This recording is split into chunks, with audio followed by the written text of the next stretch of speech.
गुरुर्ब्रह्मा गुरुर्विष्णु गुरुर्देवो महेश्वरा गुरुर्साक्षात् परं ब्रह्म तस्मै श्री गुरवे नमः।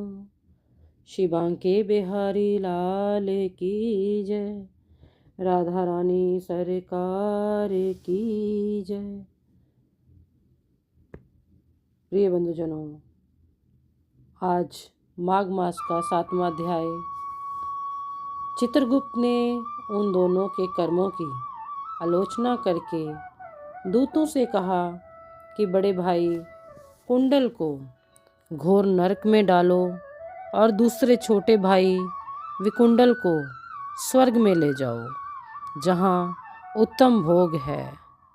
तब एक दूत तो कुंडल को नरक में फेंकने के लिए ले गया और दूसरा दूत बड़ी नम्रता से कहने लगा कि हे विकुंडल, चलो तुम अपने अच्छे कर्मों से स्वर्ग को प्राप्त होकर अनेक प्रकार के भोगों को भोगो। तब विकुंडल हैरान होकर संशयधारण दूत से कहने लगा कि हे यमदूत, मेरे मन में बड़ी भारी शंका उत्पन्न हो गई। मैं तुमसे कुछ पूछता हूँ, कृपया करके मेरे प्रश्नों का उत्तर दो। हम दोनों भाई एक ही कुल में उत्पन्न हुए, एक जैसे ही कर्म करते रहे।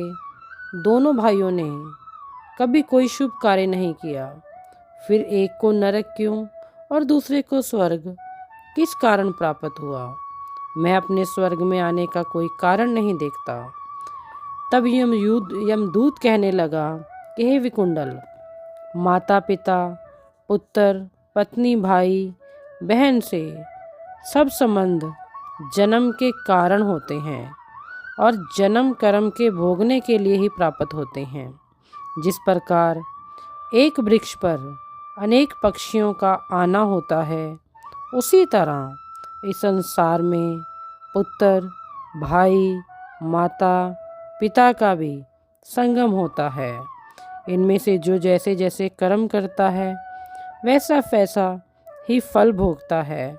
तुम्हारा भाई अपने पाप कर्मों से नरक में गया, तुम अपने पुण्य कर्म के कारण स्वर्ग में जा रहे हो। तब विकुंडल ने आश्चर्य से कहा कि मैंने तो आज जन्म कोई धर्म का कार्य नहीं किया, संदेह पाप ही पाप किए हैं। मैं अपने पुण्य के कर्म को नहीं जानता। यदि मेरे पुण्य कर्म के बारे में आप जानते हो तो मुझे बताएं। तब देवदूत कहने लगा कि मैं सब प्राणियों को भली भांति जानता हूँ, तुम नहीं जानते। सुनो, हरिमित्र का पुत्र सुमित्र नाम का ब्राह्मण था, जिसका आश्रम यमुना नदी के दक्षिणा दिशा में था। उसके साथ जंगल में ही तुम्हारी मित्रता हो गई और उसके साथ तुमने 2 बार माघ मास में श्री यमुना जी में स्नान किया था। पहली बार स्नान करने से तुम्हारे सब पाप नष्ट हो गए और दूसरी बार स्नान करने से तुमको स्वर्ग प्राप्त हुआ।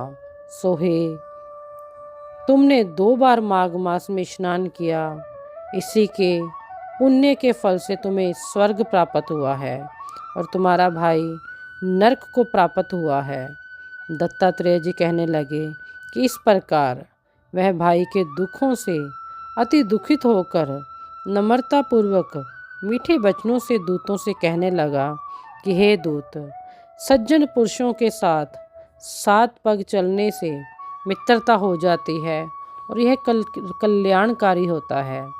मित्र प्रेम की चिंता ना करते हुए तुम मुझको इतना बताने की कृपा करो कि कौन से कर्म से मनुष्य यमलोक को प्राप्त नहीं होता, क्योंकि तुम सर्वज्ञ हो।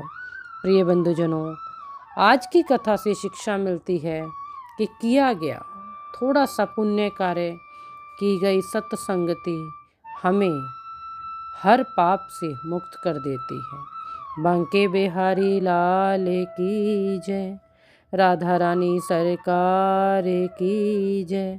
जय जय श्री राधे श्याम।